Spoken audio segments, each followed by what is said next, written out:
Bienvenidos amigos aquí, como siempre, con ustedes, porque hay historias para contar. Hoy voy a contarles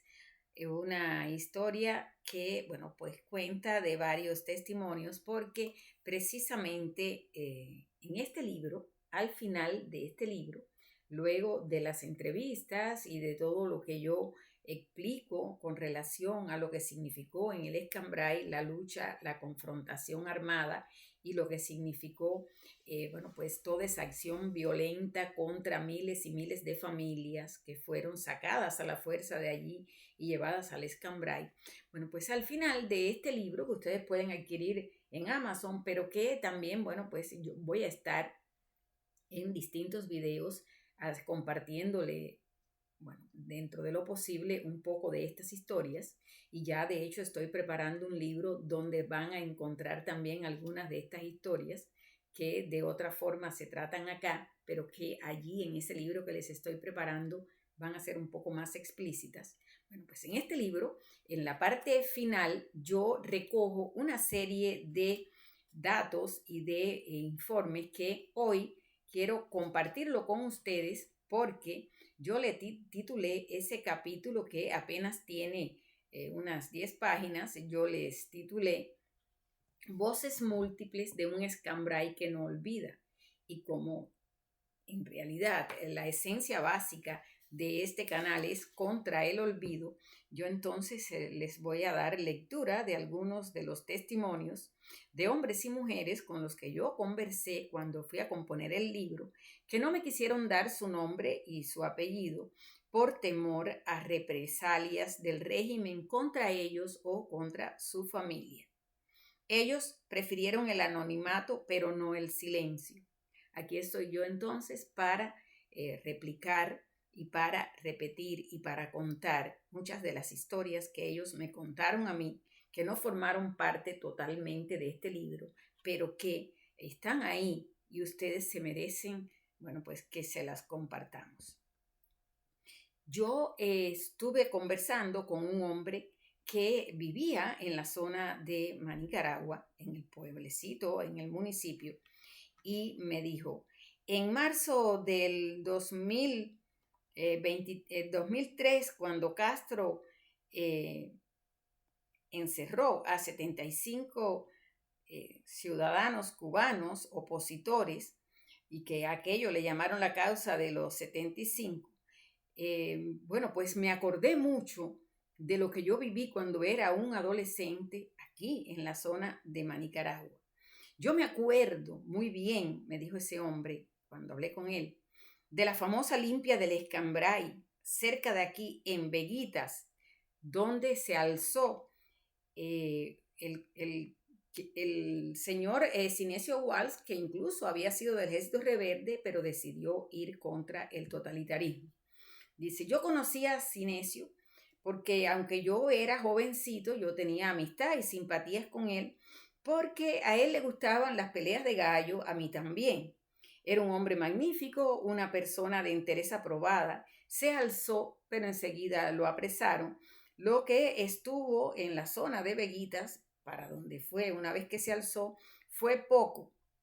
Allí a él le llegó un recado de que si se entregaban no les pasaría nada, se les perdonaría la vida y solo cumplirían unos años de prisión. Yo no supe cómo fueron los detalles exactos del momento en que lo apresaron ni para dónde lo llevaron, pero era real que cuando aquello ocurrió todo el mundo esperaba que no le pasara nada, porque bueno, le habían dado esa garantía de que si se entregaba, bueno, pues estarían un tiempo en la cárcel, pero no les iba a pasar nada. Sin embargo, cuando nosotros, bueno, pues nos manteníamos en esa confianza, supe que una noche, unas semanas después de que lo apresaron, pasó por las 4 esquinas de Manicaragua una guagua, era un auto, es un tipo, se les dice un bus, se les dice guagua en Cuba, que se usaban para trasladar presos que tenían rejas en las ventanas y demás. Y entonces dice que un 12 de octubre, unas semanas después de haberlo apresado, esa guagua pasó por allí, paró allí en la esquina en un lugar que se le llama Cuatro Esquinas porque hay el cruce de dos sendas, de dos vías, y bueno, generalmente en una de esas esquinas había un café y allí paró la guagua y bajaron a los que venían al frente de la guagua, a los que venían custodiando a los hombres que traían ahí adentro, bajaron a tomar agua.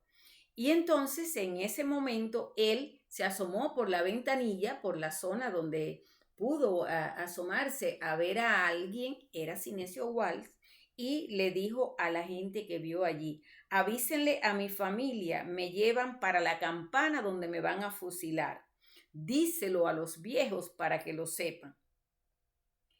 Y entonces, bueno, pues todo el que estaba allí puso mayor atención cuando vio que no solamente iba Sinesio Wall, pero que él estaba avisando que lo iban a fusilar. Esa noche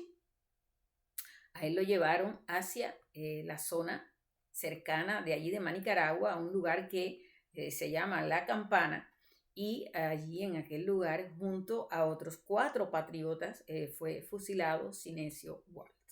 Bueno, junto con él fusilaron también a Porfirio Remberto Ramírez, a Plinio Prieto, a José Rodríguez Sol y a Ángel Palomino. A todos ellos los habían mantenido presos en Santa Clara, todos ellos se habían alzado, todos habían sido capturados en la zona del Escambray, habían sido conducidos hasta Santa Clara, les habían celebrado un juicio ese día. Y al terminar el juicio por la tarde le dijeron a la familia que el juicio quedaba concluso para sentencia.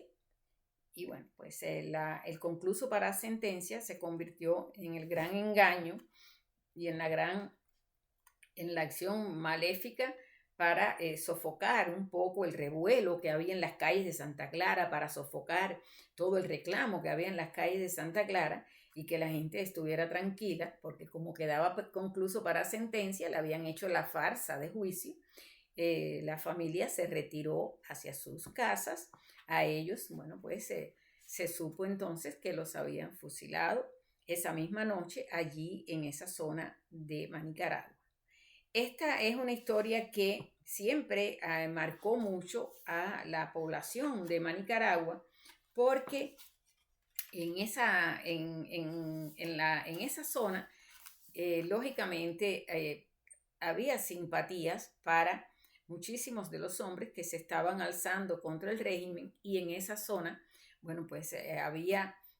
todo un sentimiento de apoyo, de ayuda y de colaboración contra los que estuvieron contra los que se alzaron o contra los que no quisieron que el totalitarismo llegara al poder. Yo conversé también con otros cubanos que eran muy pequeñitos, eran adolescentes o algunos eran niños, y hay una mujer, en aquellos tiempos era casi una niña, que estaba por allí porque ella vivía cerca en esa zona, y me dijo que a ella nunca se le olvidará que cuando paró la guagua esa, el bus en el que tenían a los hombres allí adentro, uno de ellos pidió agua y se la negaron. O sea, los militares que se encargaron, que bajaron un momentico allí a la zona de la cafetería, les dijeron que no, les negaron el agua. Ella siempre me decía, a mí me dio mucha tristeza, me decía esa mujer, que bueno, yo la conocí ya adulta aquí en Estados Unidos, pero que en esos momentos era una adolescente, que ella nunca olvidaría que la tristeza que ella sintió cuando se regresó a la casa. Ella vivía con sus tías, le contó que qué tristeza le había dado a aquellos hombres, y que incluso como uno de ellos había dicho que los llevaban para fusilar. Esto, junto con otra historia que les voy a contar ahora, es 2 hechos que sacudieron a la zona de Manicaragua. Y este otro que les voy a contar tiene que ver con, bueno, pues 2 años después, casi 2 años después, cuando un grupo de alzados contra el régimen que estaban en las zonas montañosas del Escambray se trasladaron para operar en las cercanías de Manicaragua, en un lugar conocido por Sabanas del Moro. Esta zona, Sabanas del Moro, queda a unos 2 kilómetros de Manicaragua, a 1,5 más o menos de La Mosa. Bueno, La Mosa es un pueblecito, un caserío que hay cercano allí. En este lugar, ellos, hay una zona que hay unas pequeñísimas colinas, unas sabanas y después unas colinas, y ellos, los alzados, se fueron allí para hacer la contra como se venía haciendo. Y fueron cazados, fueron perseguidos y fueron aniquilados por un batallón de más de 1,000 soldados, que fueron aniquilados por un batallón de más de 1,000 milicianos que comandaba el famoso y tenebroso Caballo de Mayaguara. A estos hombres que estaban allí en aquel lugar y que eran comandados en la guerrilla por Porfirio Guillén, bueno, pues cuando comenzó el tiroteo, bueno, pues los acribillaron a balazos, los masacraron, y luego los montaron en un camión,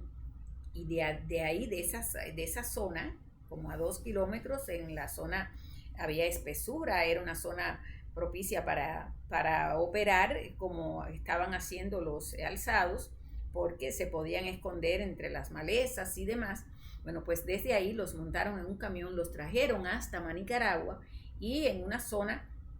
cercana al cementerio de Manicaragua, pero mucho más frente a la iglesia, los tiraron allí, los voltearon, el camión los descargó, los dejaron allí tirados para, bueno, pues se suponía que como no quedaba lejos del cementerio, era para darles sepultura. Pues los tiraron allí, y estos hombres fueron vejados por los que por allí pasaban y por los que se enteraron que habían puesto allí los cadáveres de unos 10 hombres de la guerrilla de Porfirio Guillén. Hay relatos muy fuertes de algunos adolescentes que ya después de adultos me lo contaron, que hubo el incidente de que una persona pues les dio patadas y trataba de arrollar con los pies a los cadáveres y a los que estaban allí ya acribillados a balazos, ensangrentados, todo ultrajados, y además de ese transporte en un camión tirados allí. Bueno, pues los demás no hicieron otra cosa que mirar, se quedaron desde luego mirando atónitos, pero siempre pues, hay alguien que se encarga de poner la nota repugnante, y desgraciadamente hubo algunos residentes allí en la zona de Manicaragua que, bueno, pues, se prestaron para ultrajar los cadáveres. Estas dos situaciones siempre fueron muy recordadas por los que en la zona estaban viviendo, cuando en el 2000 yo comencé a recoger testimonios de todo lo que había pasado ahí en esos primeros años. Y yo se los quiero compartir a ustedes hoy. Son historias que quiero dejar aquí, que quiero, bueno, pues dárselas a ustedes desde el punto de vista oral. Pero bueno, si ustedes quieren leer algunas de ellas, pueden venir aquí a este libro, lo pueden comprar, lo pueden adquirir en Amazon, donde bueno, pues van a leer no solamente estas dos que yo les acabo de compartir, sino otras que me contaron y que yo recogí de manera muy concreta aquí, porque debido a que ellos preferían anonimato, ellos no querían llamar la atención, pues no siempre me dieron muchos más detalles, pero lo peor es que tampoco, aunque quisieran, algunos de ellos me los podían dar y compartir con total claridad, porque miren lo que me dijo una señora que se llama Rosa, que bueno, pues está allá en Nicaragua, no sé si se habrá mudado de lugar o si ya no está con nosotros, pero esta señora me dijo que a mí me iba a costar un poco de trabajo encontrar tantos y testimonios, puesto que no todo el mundo la razón le había alcanzado para poder contar lo que le hicieron a su familia, dice que una tía de ella se volvió loca porque le mataron a un hijo en la limpia del Escambray. Lo acusaron de colaborar con los alzados y lo fusilaron. Era casi un niño. Y entonces su madre, cuando conoció aquello, perdió el juicio en el momento que vinieron a darle la noticia. Y a partir de ahí, todo el tiempo que vivió, bueno, pues estaba totalmente fuera de sí, loca de remate, me dijo con esas palabras. Ella no tuvo más lucidez y lo peor es que ella me dice, mi primo era un hombre bueno, muy noble, lo fusilaron sin haber hecho nada. Ahora, por ahí, dicen en las escuelas que todos los alzados eran malos, bandoleros, eso es mentira. Aquí fusilaron gente inocente y mi primo lo era. Y esto pone un poco en consonancia con lo que yo he venido conversando con ustedes en las historias que ya les he contado y que he compartido en los capítulos anteriores, como la narrativa que se usó contra los que se alzaron contra el régimen totalitario era precisamente la de llenarlos de máculas, llenarlos de todo tipo de improperios, desvirtuarlos para que el pueblo no creyera en ellos, para que el pueblo dejara de simpatizar con ellos y dejara de apoyarlos. Es algo que, bueno, pues forma parte de las tácticas que usa el régimen comunista, no solo en Cuba, también lo ha utilizado y de hecho lo está utilizando en distintos países, esas tácticas de desvirtuar, llenar de máculas a los demás a fin de que, bueno, pues el pueblo, la población, nosotros, los humanos, les perdamos el respeto y les perdamos con cualquier tipo de consideración. Con esta historia nos vamos hoy, es una historia que, bueno, pues no es única en el país y que lógicamente es un capítulo de dolor que ha sufrido